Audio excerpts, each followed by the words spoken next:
এমন একটা ছেলে যে নিজের স্কুলের বারিন্দায় গিয়ে ফ্রি ফায়ার গেম খেলতেছিল, কিন্তু তার টিচার যখন দেখে সে ফ্রি ফায়ার খেলতেছে তখন তাকে ডাক দিয়ে নিয়ে এসে বলে যে এই গেমটা তোমার জীবন নষ্ট করে দিবে, তোমার জীবনের আসল লক্ষ্য হচ্ছে শিক্ষা অর্জন করা। কিন্তু ওই ছেলেটা কখনোই এই কথাটাকে রাইট মনে করতো না। ইভেন সে তার টিচারে অবাধ্য হয়ে প্রতিদিন গেম খেলতো।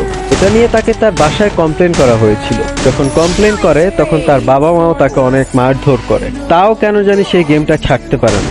এন্ড একটা সময় এমন হয় যে তাকে বাসা থেকে বের করে দেওয়া হয় এই গেমসের জন্য, কিন্তু তাও সে হার মানে নাই। সব থেকে আশ্চর্যজনক বিষয় হচ্ছে মাত্র 1.5 GB র্যামের একটা ফোনে সে গেম খেলতো। আমরা যেমন 2019 সালে ফ্রি স্টাইল নিয়ে লাফালাফি করতাম, সে কখনো ফ্রি স্টাইল খেলতোই না। সে সবসময় চাইতো যে আমি একজন টুর্নামেন্ট প্লেয়ার হব।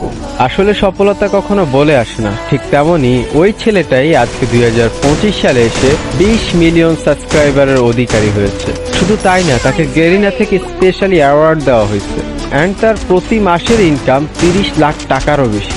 আর এই কথাটা যখন তার টিচার শুনে তখন সবার আগে এটা বলে যে চেষ্টা কখনো মানুষকে হার মানায় না।